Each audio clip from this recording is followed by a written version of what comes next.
Regina Celi, letare, alleluia, quia quem meruisti portare, alleluia, resurrexit, sicut dixit, alleluia, ora pro nobis meum, alleluia.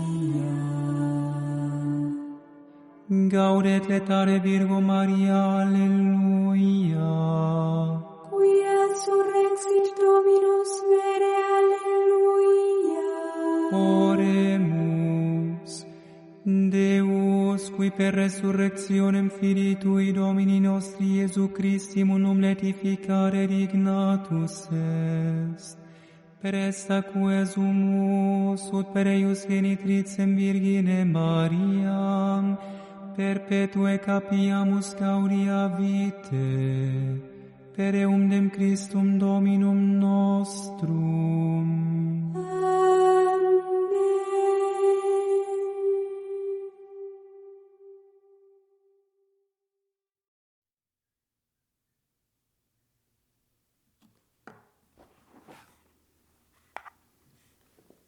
Filoteia. Introdução à vida devota. Por São Francisco de Sales.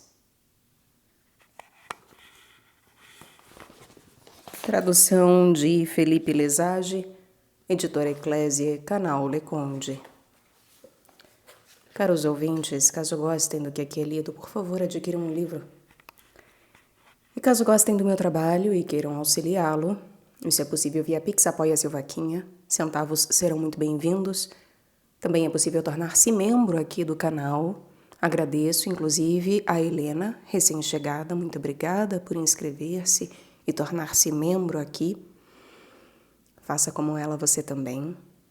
Também é possível auxiliar o canal comprando livros que chegarão até mim pela lista de desejos da Amazon, como nos fez o Felipe.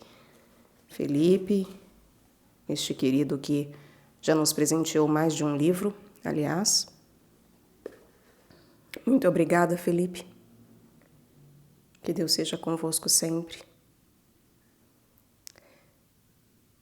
E também, por favor, curtam, compartilhem, comentem, inscrevam-se no canal caso já não tenham feito, porque tudo isso também faz muita diferença em termos de engajamento.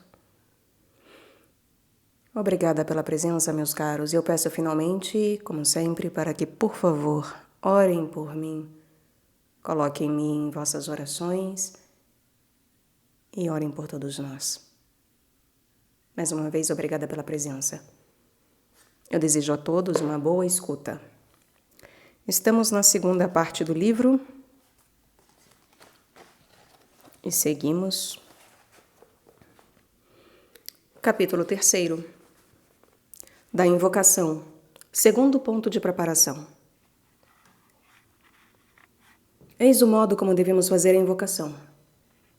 Quando tua alma se sentir na presença de Deus, que ela se prosterne com extrema reverência, sabendo-se muito indigna de uma tão soberana majestade. E, no entanto, consciente de que essa mesma bondade divina assim o quer, a alma deve lhe pedir a graça de bem servi-la e adorá-la no curso dessa meditação. Se tu quiseres, podes também utilizar uma ou duas palavras curtas e fervorosas, como as de Davi. De vossa face não me rejeiteis, e nem me priveis do vosso Santo Espírito. Iluminai vosso servo com vossa face, e eu contemplarei vossas maravilhas. Dai-me a inteligência, e eu observarei vossa lei, e a seguirei com todo o meu coração. Eu sou vosso servidor, dai-me o Espírito. E outras palavras similares. Será útil também acrescentar a invocação ao teu bom anjo da guarda e das santas pessoas que fazem parte do mistério que tu meditarás. Naquele da morte de Nosso Senhor, por exemplo, tu poderás invocar Nossa Senhora, São João, Santa Madalena, o Bom Ladrão, São Dimas, a fim de que os sentimentos e movimentos internos que eles tenham recebido naquela ocasião te sejam comunicados e ao meditar sobre a tua própria morte, podes invocar teu bom anjo, presente contigo, a fim de que ele te inspire os pensamentos adequados, e de igual modo com os outros mistérios. Capítulo 4. Da proposição do mistério. Terceiro ponto da preparação. Após esses 2 pontos ordinários, existe um terceiro que não é comum a toda espécie de meditação. Trata-se daquele que alguns chamam de representação do lugar e outros chamam de lição interior. Ora, trata-se simplesmente de propor à nossa imaginação e o corpo do mistério sobre o qual queremos meditar, como se ele se passasse realmente e de fato em nossa presença. Por exemplo, se queres meditar sobre Nosso Senhor na cruz, tu deves te imaginar no Monte Calvário, no Monte do Calvário, observando tudo o que ali ocorreu no dia da paixão. Ou ainda, se quiseres, podes imaginar que no local mesmo onde te descrevem no local mesmo onde te encontras, está ocorrendo a crucifixão de Nosso Senhor, tal qual como o descrevem os evangelistas. Se queres meditar sobre Nosso Senhor na cruz, deves então imaginar-te no Monte do Calvário, observando tudo o que ali ocorreu no dia da paixão. Ou ainda, se quiseres, podes imaginar que no local mesmo onde te encontras está ocorrendo a crucifixão de Nosso Senhor, tal como o descrevem os evangelistas. Digo o mesmo quanto à meditação sobre a morte, tal como marquei previamente, bem como aquela do inferno e todos os mistérios desse tipo, no qual tratamos de coisas visíveis e sensíveis. Mas ao tratarmos de mistérios da grandeza de Deus, da excelência das virtudes, da finalidade para a qual fomos criados, ou seja, coisas invisíveis, não devemos utilizar esse tipo de imaginação. É verdade que podemos nos servir de certas comparações e analogias, mas são coisas difíceis de se fazer. E prefiro só tratar aqui contigo de coisas simples, sem sobrecarregar o teu espírito. Ora, ao nos servirmos deste exercício de imaginação, mantemos nosso espírito dentro dos limites do mistério que queremos meditar, e evitamos que ele se dissipe, tal como retemos um pássaro numa gaiola ou prendemos um falcão por suas patas, mantendo-o preso a nosso braço. Alguns dirão, contudo, que o melhor é usar o simples pensamento da fé, e uma simples apreensão mental e espiritual na representação destes mistérios, ou ainda considerar que as coisas se operam em nosso próprio espírito, mas tudo isso é muito sutil para um iniciante. Segue meu conselho, Filoteia, enquanto Deus não te eleva a um patamar mais alto, e caminha pelos vales modestos que te estou a mostrar. Capítulo 5. Das considerações. Segunda parte da meditação. Após esse agir imaginativo, segue-se o agir do entendimento, ao qual damos o nome de meditação propriamente falando, que não é mais do que uma ou mais considerações que fazemos com a finalidade de mover nossas afeições rumo a Deus e às coisas divinas. Nisso, a meditação difere do estudo e dos outros tipos de pensamentos e considerações, os quais não realizamos com o objetivo de nos tornar mais virtuosos ou melhor amar a Deus, mas por qualquer outro fim e intenção, como nos tornar sábios, escrever a respeito do objeto estudado ou vencer um debate. Tendo, portanto, encerrado teu espírito, como eu expliquei acima, nos limites do tema que tu queiras meditar, seja pela imaginação, se se trata de coisa tangível, ou pela simples proposição, se o tema é inefável, tu começarás a fazer considerações a seu respeito, das quais tens exemplos já prontos nas meditações que escrevi anteriormente. Se teu espírito encontrar gosto, luz e fruto em uma dessas considerações, tu ali permanecerás sem passar a uma outra, fazendo como as abelhas que não deixam uma flor antes de ali ter extraído todo o mel que possam. Mas se, após certo esforço, não encontrares nada a teu gosto em uma dessas considerações, passa a uma outra. Caminha com simplicidade nessa busca e não te apresses. Capítulo 6. Das afeições e resoluções. Terceira parte da meditação. Por esta viva atenção da mente, a meditação excita na vontade inúmeros bons movimentos, tal como o amor a Deus e ao próximo, o desejo do paraíso e da glória, o zelo pela salvação das almas, a imitação da vida de Nosso Senhor, a compaixão, a admiração, o júbilo, o temor da desgraça, do juízo e do inferno, o ódio ao pecado, a confiança na bondade e misericórdia de Deus, o arrependimento por nossa má vida do passado. E nosso espírito deve buscar permanecer, tanto quanto lhe for possível, nesses movimentos. Se precisares de ajuda para isso, toma em mãos o primeiro tomo das Meditações de Dom André Capilha. Lê seu prefácio, pois ali aprendemos a dilatar nossas afeições. De modo mais abrangente também podes ler o Padre Arias em seu tratado sobre a oração.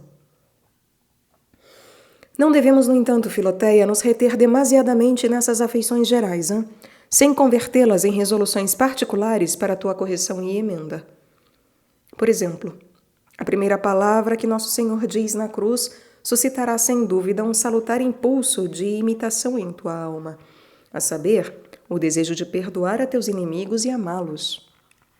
Ora, afirmo que isso tem pouco valor se não acrescentares a esse sentimento uma resolução especial desta mesma ordem. Por exemplo, de agora em diante não me importarei mais com tais palavras ofensivas que tal ou qual pessoa, meu vizinho ou minha vizinha, meu empregado ou minha empregada, dizem de mim, nem de tal ou qual desprezo que tal ou qual tem por mim. Ao contrário, direi e farei tal e qual coisa para ganhar seu coração e abrandá-lo, e assim também para com os outros. Por esse meio, Filoteia, em pouco tempo tu corrigirás tuas faltas, coisa que só ocorreria tarde e canestramente se te valesses unicamente das afeições. Capítulo 7. Da conclusão e buquê espiritual. Enfim, é preciso concluir nossa meditação com 3 ações, as quais devemos realizar com o máximo de humildade possível. A primeira é a ação de graças. Nela agradecemos a Deus pelas afeições e resoluções que Ele nos tenha concedido. A segunda é a ação de oferta. Oferecemos a Deus sua mesma bondade e misericórdia, a morte, o sangue, as virtudes de seu Filho, e conjuntamente com elas nossas afeições e resoluções.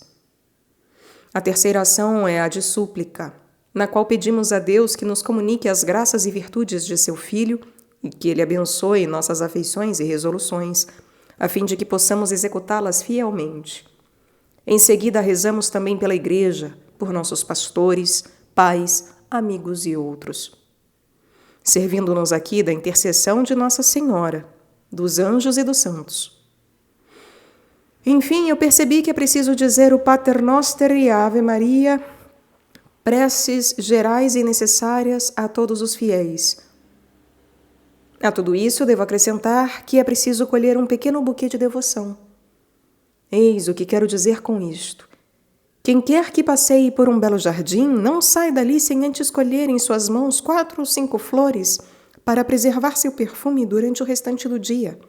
Também assim, nosso espírito, tendo percorrido um determinado mistério por meio da meditação, deve escolher 1, 2 ou 3 pontos que tenhamos encontrado que nos agradem e sejam propícios ao nosso progresso espiritual, e deles nos recordar durante o resto do dia, sentindo seu perfume espiritual.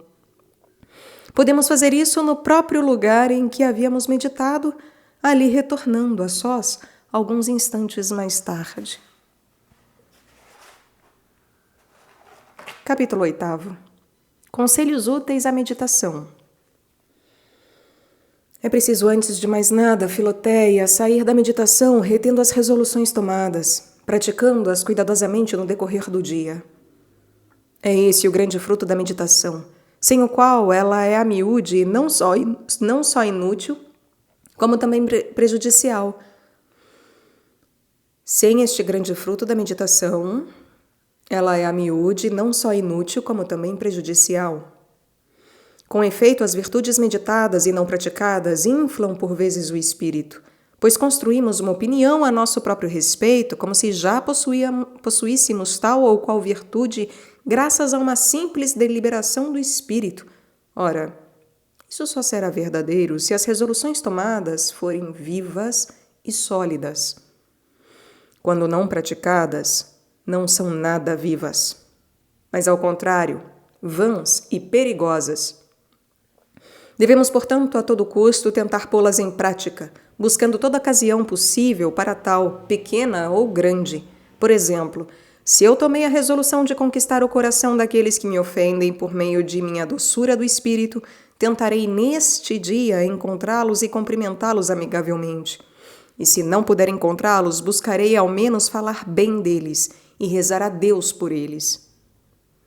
Ao sair desta cordial oração, é preciso tomar cuidado para que teu coração não se agite, o que poderia dissipar o bálsamo que recebeste por meio da oração. Quero dizer que é preciso guardar, se possível, um pouco de silêncio e passar suavemente da oração às ocupações, retendo pelo máximo de tempo possível o sentimento e as afeições que concebeste. Um homem que tenha recebido em um vaso de bela porcelana um licor caro, caminhará cuidadosamente ao trazê-lo para casa, sem desviar seu olhar, olhando ora para a frente, tomando cuidado para não esbarrar em nenhuma pedra ou dar um passo em falso, ora para o seu vaso, verificando se ele está bem reto. Tu deves fazer o mesmo ao sair da meditação, Não te deixes distrair de imediato, mas olha simplesmente diante de ti. Se deves ter com alguém e te é necessário ouvi-lo, não há remédio, aceite-o. Mas faz isso de tal modo que continues olhando para o teu coração, deixando derramar o mínimo possível do licor da santa oração. Deves te acostumar a passar da oração a todo tipo de ações que tua profissão e ocupação requerem justa e legitimamente de ti, ainda que te pareçam muito distantes das afeições que recebeste em oração. Quero dizer que um advogado deve saber passar da oração ao pleito, o mercador ao comércio, a mulher casada ao dever de seu casamento e os trabalhos de seu lar. Isso tudo com tamanha doçura e tranquilidade que seu espírito não se perturbe com isso, pois dado que ambos são de vontade de Deus, é preciso passar de um ao outro em espírito de humildade e devoção. Às vezes poderá ocorrer que logo após os preparativos da oração, teus sentimentos de devoção já estejam excitados, tuas afeições já se dirijam prontamente a Deus. Neste caso, Filoteia, dá rédeas soltas a esse movimento da alma, sem seguir o método proposto. Com efeito, ainda que habitualmente as considerações e imaginações devam preceder as afeições e resoluções, aceita quando é o Espírito Santo mesmo quem te traz a afeição, pois é esta última que buscamos excitar por meio de toda consideração e imaginação. Enfim, sempre que as afeições se apresentarem a ti, é preciso acolhê-las e dar-lhes lugar na alma, sejam elas produzidas por meio das considerações ou não. E ainda que eu tenha colocado as afeições após todas as considerações, só o fiz para melhor distinguir as partes da oração, pois além disso, é regra geral, não se deve jamais conter as afeições, e sim deixá-las fluir quando se apresentam. Digo isso não somente quanto às outras afeições, mas também quanto à ação de graças, a oferenda e a prece, que podem ser feitas em meio às considerações, pois não se deve tampouco conter as outras afeições, ainda que seja necessário repeti-las após a conclusão da meditação. No que diz respeito às resoluções, no entanto, é preciso fazê-las após as afeições, ao final da meditação, antes da conclusão. Pois como temos que nos representar objetos particulares e familiares, correríamos o risco de nos distrair se o fizéssemos durante as afeições. Durante as afeições e resoluções, é bom que te sirvas do colóquio, falando ora com Nosso Senhor, ora com os anjos, com as pessoas representadas nos mistérios, os santos e contigo mesma, com teu coração, com os pecadores e mesmo com as criaturas insensíveis, tal como Davi faz em seus salmos, e os outros santos em suas meditações e orações. Capítulo 9. Da aridez que ocorre na meditação. Se te ocorre, Filoteia, de não experimentares nenhum gosto ou consolação na meditação, peço que não te perturbes.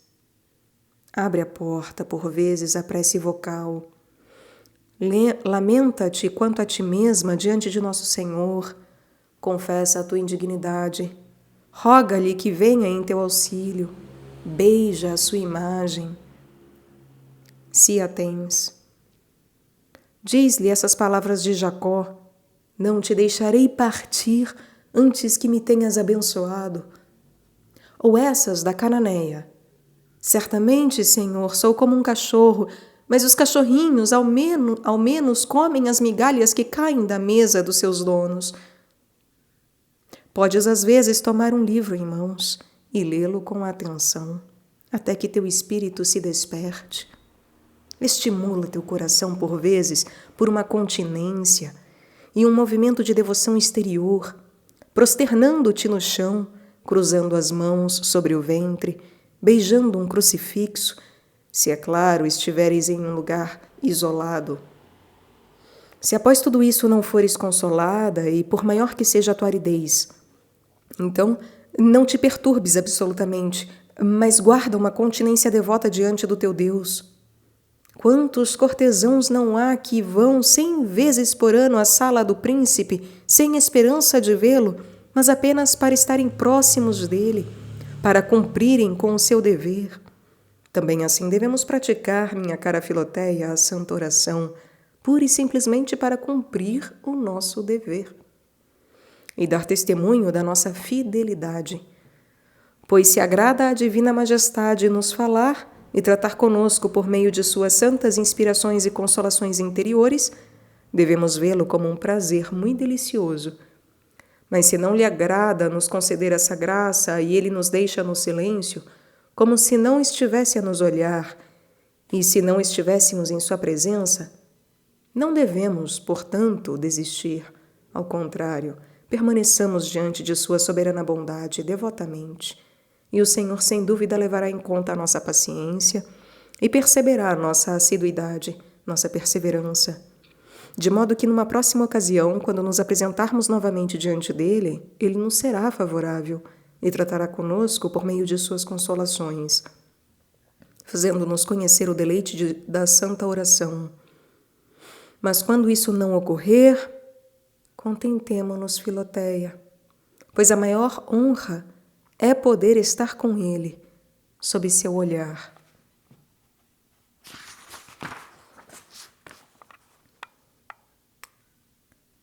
Décimo capítulo. Exercício matinal. Além dessa oração mental e as outras orações vocais que tu deves fazer uma vez por dia, existem 5 outros tipos de orações curtas que são como acessórios, inflorescências da grande oração, dentre as quais a primeira é a prece matinal, como uma preparação geral a todas as obras do dia. Deves fazê-la do seguinte modo. Primeiro, agradece a Deus e adora-o profundamente, pela graça de ter te preservado ao longo da noite anterior. E se ao longo dessa mesma noite tiveres cometido algum pecado, pede perdão. Segundo, lembra que o dia presente te é dado a fim de que ganhes o dia eterno que virá, e fixa o firme propósito de bem empregá-lo para tal fim. Terceiro, tenta prever quais compromissos, comércios, enfim, quais ocasiões encontrarás no dia de hoje para servir a Deus, e em quais tentações correrás o risco de ofendê-lo, seja pela ira, vaidade ou qualquer outra desordem da alma, e por uma santa resolução, prepara-te para bem empregar os meios que te serão oferecidos para servir a Deus e avançar em tua devoção. Inversamente, dispõe-te a evitar, combater e vencer aquilo que venha a se apresentar contra a tua salvação e contra a glória de Deus. E não basta apenas fazer essa resolução. É preciso nos prover dos meios para bem executá-la. Por exemplo, se está previsto que hoje eu deva ter com uma pessoa intensa e colérica, tomarei a resolução não somente de não me deixar levar pelo fogo do momento e ofendê-la, mas prepararei palavras suaves para lhe dizer: ou contarei com o auxílio de uma pessoa que possa contê-la. Se eu prevejo visitar um enfermo, a ele dedicarei todas as consolações e auxílios que possa lhe oferecer. E assim por diante.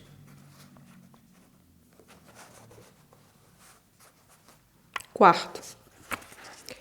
Isso feito, humilha-te diante de Deus, reconhecendo que sozinha tu não serias capaz de fazer nada do que decidiste, seja para fugir do mal ou para fazer o bem. E tal como se trouxesses teu coração em mãos, oferece-o com todas as tuas boas resoluções à Divina Majestade, suplicando-lhe a que te proteja e fortaleça para servir-lhe com êxito. Faz isso utilizando as seguintes palavras interiores. Ó Senhor, eis aqui esse pobre e miserável coração, que graças à vossa bondade concebeu diversas boas afeições. Mas ele é demasiado frágil, Senhor, e doente para realizar o bem que deseja, sem a vossa bênção celeste, a qual vos solicito, ó Pai bondoso, pelo mérito da paixão de vosso Filho, em honra de quem consagro o dia de hoje e o resto da minha vida. Invoca a Nossa Senhora, teu bom anjo e os santos, a fim de que te auxiliem. Mas todas essas ações espirituais devem ser feitas breve e prontamente, antes de sair do quarto, se possível, a fim de que por meio desse exercício tudo aquilo que tu fizeres ao longo do dia seja irrigado com a bênção de Deus. Eu rogo-te, Filoteia, que não faltes nunca com esta prece.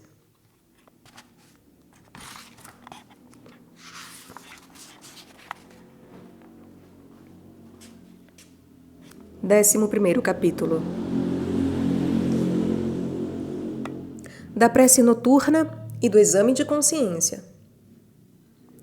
Tal como antes de teu almoço material tu farás o almoço espiritual por meio da meditação, também antes de teu jantar deves fazer um jantar espiritual, ou ao menos um pequeno jejum devoto e espiritual. Dedica, portanto, um pouco do teu tempo antes da refeição e prosternada diante de Deus, concentrando teu espírito em Jesus Cristo crucificado, que deves representar por uma simples consideração e olhar interior, acende novamente o fogo da tua meditação matinal em teu coração por uma dúzia de vivas aspirações, humilhações e ímpetos amorosos que tu dedicarás a esse divino Salvador de tua alma. Ou então, repetindo os pontos que saboreaste com mais gosto na meditação matinal, ou ainda excitando tua alma por algum assunto novo, como preferires. Quanto ao exame de consciência que devemos sempre fazer antes de dormir, cada um sabe como é preciso praticá-lo. Primeiro, agradecemos a Deus por nos ter conservado ao longo do dia que passou. Segundo, examinamos como nos comportamos em todas as horas do dia. E para fazê-lo mais facilmente, nos lembraremos das pessoas com quem estivemos, quais ações nos ocuparam. Terceiro, se nos recordamos de algo bom que fizemos, damos graças a Deus. Se ao contrário fizemos algo mal por pensamento, palavras ou obras, e mesmo omissões, incluo eu, pedimos perdão à Divina Majestade com a resolução de nos confessarmos à primeira ocasião e de nos corrigirmos diligentemente. E quarto, após isso tudo, confiamos a providência divina a nosso corpo, nossa alma, a Igreja, os parentes e amigos. Rezamos a Nossa Senhora, ao bom anjo e aos santos para que roguem por nós. E com a bênção de Deus, vamos gozar do repouso necessário. Não se deve jamais omitir esse exercício, assim como o matinal, pois por meio deste abrimos as janelas da alma ao sol de justiça e com aquele as fechamos contra as trevas do inferno.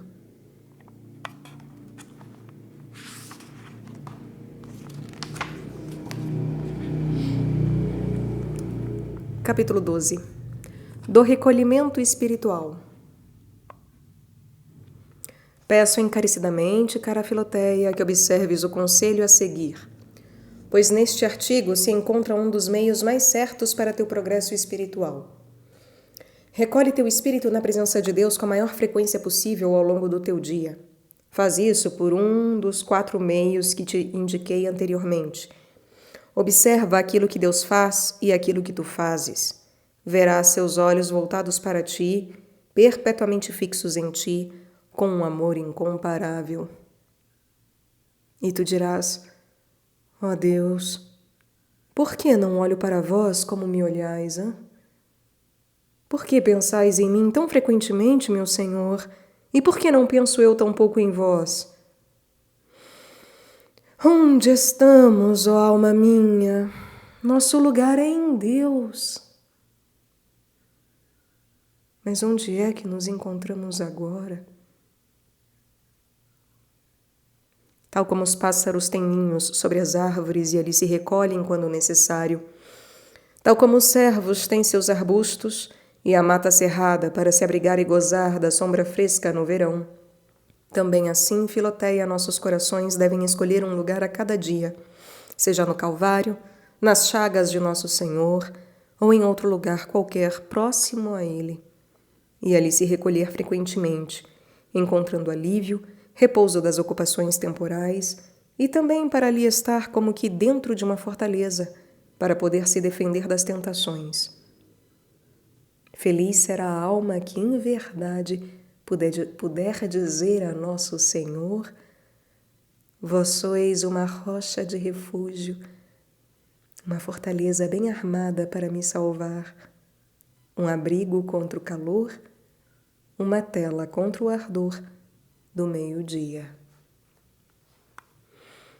Lembra-te, portanto, Filoteia, de fazer com frequência esses recolhimentos na solidão do teu coração, mesmo quando estiveres fisicamente a tratar de outras coisas.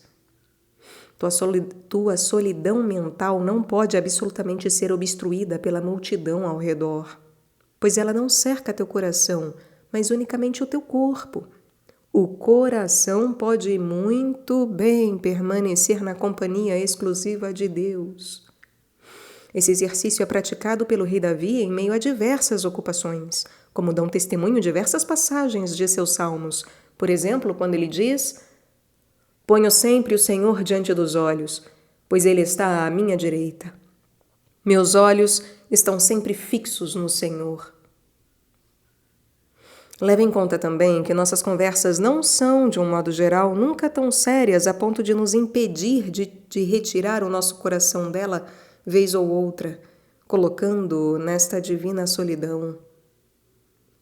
As nossas conversas não são, de um modo geral, nunca tão sérias a ponto de nos impedir de retirar o nosso coração dela, vez ou outra, colocando-o nessa divina solidão. Quando os pais de Santa Catarina de Sena lhe proibiram o acesso a seu lugar para orar e meditar, Nosso Senhor a inspirou para fazer um pequeno oratório interior em seu espírito, no qual pudesse se retirar mentalmente, e em meio a seus afazeres exteriores, lhe era possível repousar nessa santa solidão cordial. Desse dia em diante, quando o mundo a atacava, ela não se sentia absolutamente incomodada, pois podia se trancar em seu quarto espiritual, onde encontrava consolação junto a seu esposo celeste.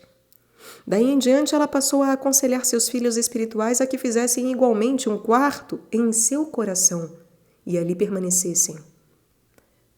Retira, pois, por vezes o teu espírito dentro de teu coração.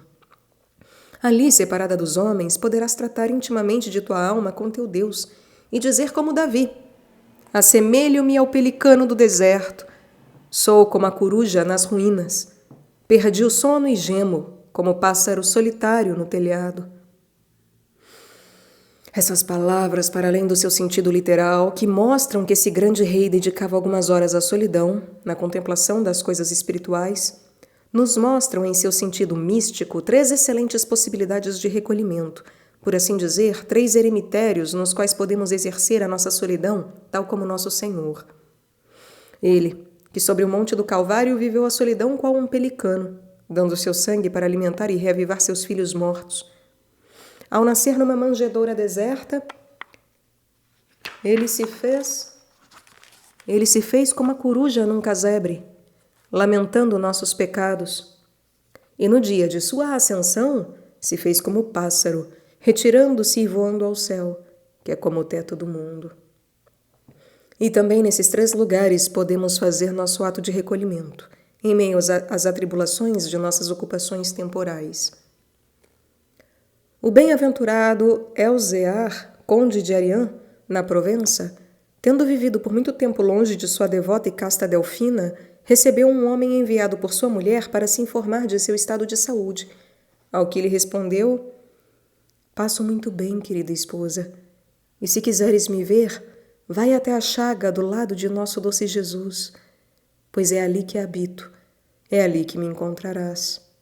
Não me verás em mais nenhuma outra parte. Esse era um verdadeiro cavaleiro cristão.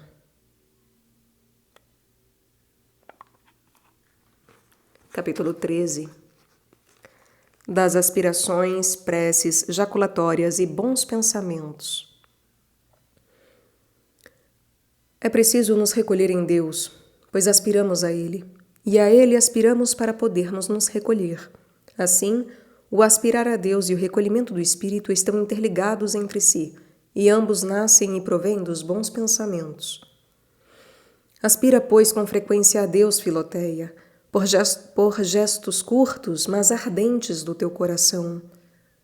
Admira a bondade do Senhor, pede sua ajuda, lança-te em espírito aos pés da cruz, adora sua bondade, consulta-o com frequência sobre a tua salvação, oferece-lhe tua alma 1000 vezes por dia, fixa teus olhos internos nessa doçura de Deus, estendendo-lhe a mão como o faz uma criancinha com seu pai, para que ele te conduza. Aproxima-o de teu peito como um delicioso buquê de flores, planta-o em tua alma como um estandarte, faz 1000 sortes de movimentos do coração, excitando nele o amor de Deus e uma terna dileção desse divino esposo. Com essa mesma finalidade, fazemos também as preces jaculatórias, as quais o grande Santo Agostinho aconselha fortemente à devota senhora Proba. Minha cara Filoteia, ao desejar seu Deus, mais que tudo, criando com ele um vínculo familiar, nosso coração se perfuma com as perfeições do próprio Deus. Ao desejar seu Deus mais que tudo, criando com ele um vínculo familiar, nosso coração se perfuma com as perfeições do próprio Deus. E não falo aqui absolutamente de um exercício incômodo para nossas vidas, não, pois é possível encaixá-lo em nossas ocupações sem qualquer prejuízo destas. Com efeito, seja no recolhimento espiritual, seja nesses movimentos internos do coração, trata-se apenas de fazer pequenos desvios, que em nada impedem, mas ao contrário acrescem ao sucesso daquilo que estivermos fazendo, daquilo que estivermos empreendendo. O peregrino que toma um pouco de vinho para alegrar seu coração e refrescar os lábios, ainda que pare de andar para beber, não interrompe, no entanto, a sua viagem, mas recobra suas forças, concluindo a peregrinação mais fácil e rapidamente. É para poder melhor caminhar que ele faz uma parada. Muitos são os autores que compilaram diversos tipos de invocações a Deus. São de fato muito boas, mas na minha opinião não deves te ocupar com aprendê-las. Apenas pronuncia, seja em teu coração ou em tua boca, aquelas palavras que o amor sugerir no momento. Ele te as dará, tanto quanto desejares.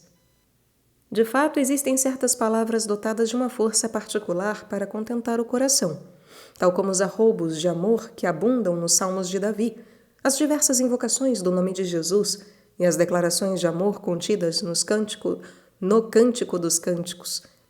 Os cânticos espirituais servem também à mesma finalidade, contanto que sejam cantados com atenção.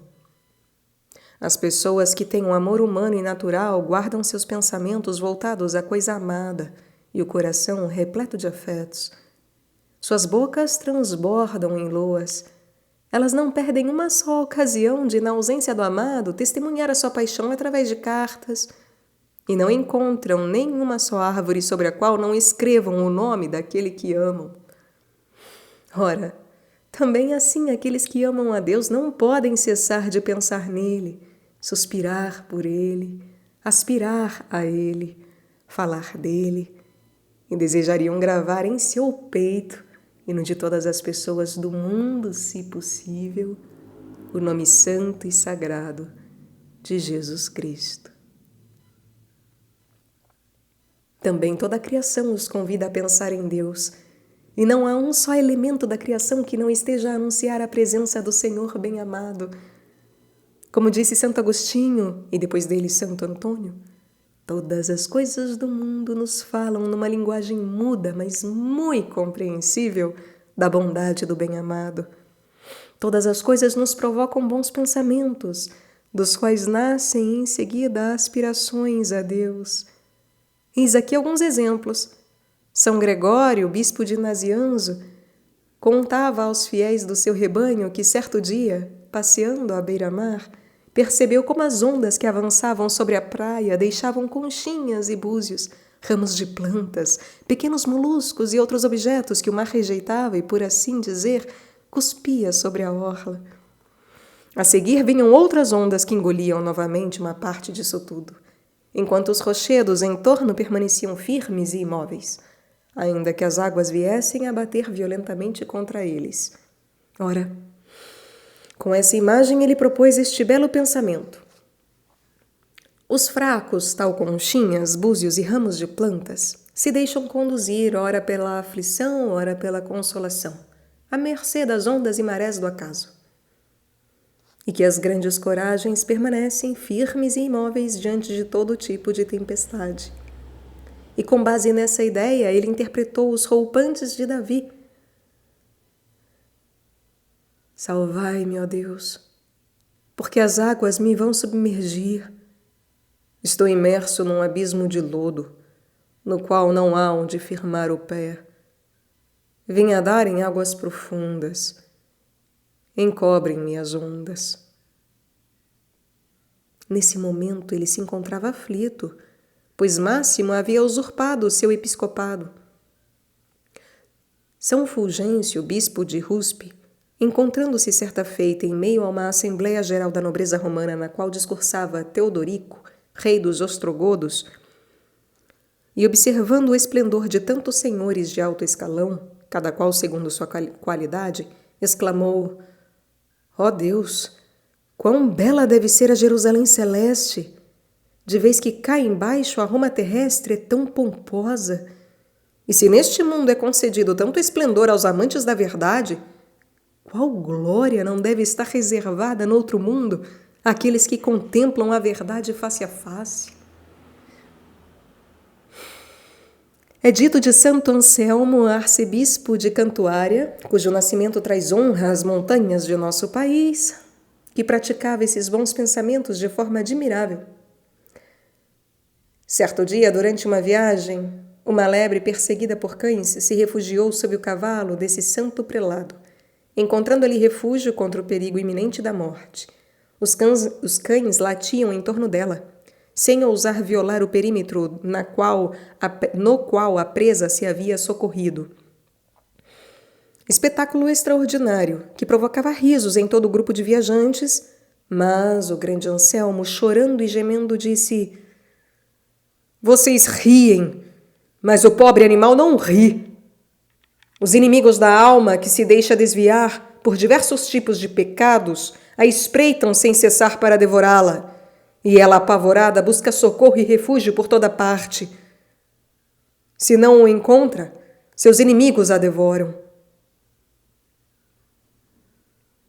Recebeu certa vez Santo Antônio uma carta de Constantino o Grande, deixando seus companheiros religiosos boquiabertos. Antônio lhes disse, então: por que essa admiração com um rei que escreve a um homem? Admirai-vos antes do fato de que Deus eterno escreveu sua lei aos mortais, e mesmo que ele falou com os homens diretamente, na pessoa de seu Filho.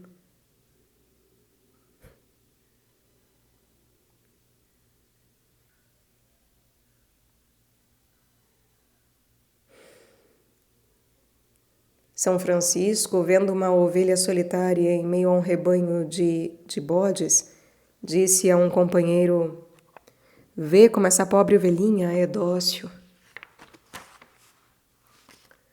Em meio a esses bodes, Nosso Senhor assim andava, dócil e humilde, entre os fariseus. E certa vez, ao ver um cordeirinho sendo comido por um porco, disse aos prantos: "Ó cordeirinho, quão semelhante é a tua morte àquela do meu Salvador."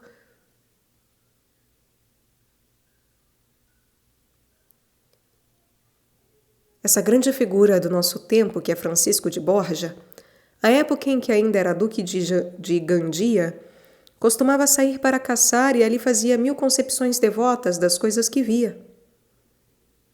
"Admiro-me", dizia ele ao voltar para casa, "admiro-me de como os falcões retornam sobre nosso punho, deixando-se cobrir os olhos e atrelar em seu poleiro, enquanto os homens se mostram tão ariscos à voz de Deus."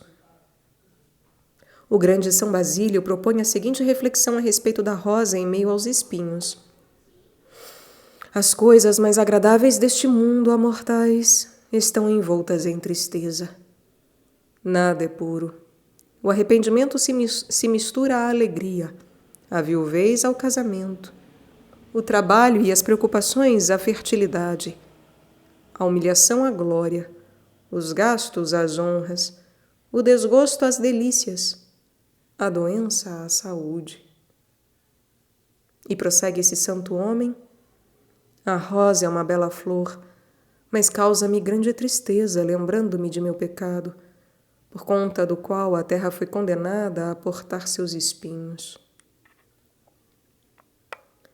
Uma alma devota, observando o correr de um riacho sobre o qual o céu reflete suas estrelas, diz: "Oh, meu Deus, essas mesmas estrelas estarão sob meus pés quando me tiverdes acolhido em vossos santos tabernáculos. E tal como as estrelas do céu são representadas na terra, também assim os homens da terra são representados no céu, na viva fonte da caridade divina." Outra alma piedosa, observando o fluxo de um rio, exclamou: "Minha alma só terá repouso quando for acolhida pelo mar da divindade, que é a sua origem mesma." E Santa Francisca, observando um belo córrego à beira do qual se colocara de joelhos para rezar, entrou em êxtase, repetindo por diversas vezes essa palavra: "A graça de meu Deus corre suavemente, tal qual este pequeno córrego."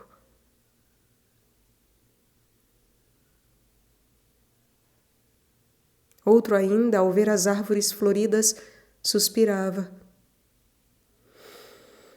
"Por que eu sou o único desflorido no jardim da igreja?"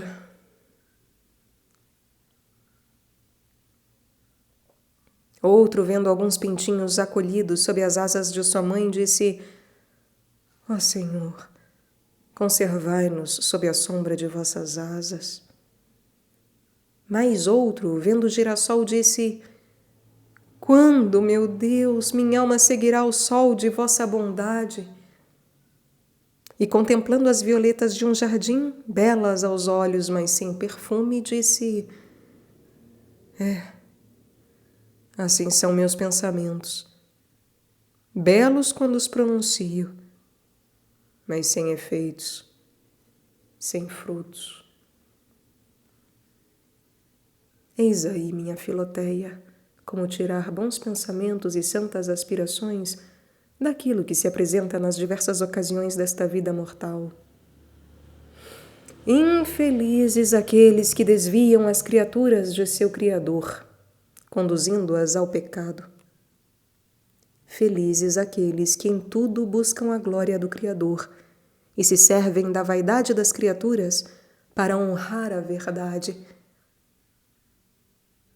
São Gregório de Nazianzo diz: "Acostumei-me a dirigir todas as coisas em meu benefício espiritual." Leu o devoto epitáfio que São Jerônimo escreveu à sua Santa Paula: É belo ver a que ponto seu coração transborda de aspirações e concepções sagradas. E neste exercício de recolhimento espiritual, preces jaculatórias e bons pensamentos, se encontra a grande obra da devoção. Neste exercício de recolhimento espiritual, preces jaculatórias e bons pensamentos, se encontra a grande obra da devoção. Ele pode substituir, se necessário, todas as outras orações, mas é quase impossível reparar a falta deste exercício por qualquer outro meio que seja. Sem isso não se pode viver a vida contemplativa, e mesmo a vida ativa seria mal conduzida. Sem ele, o repouso é mero ócio, e o trabalho é mera tribulação. É por essa razão que te exorto a aceitá-lo de todo o coração em tua vida, e a ele nunca renunciar.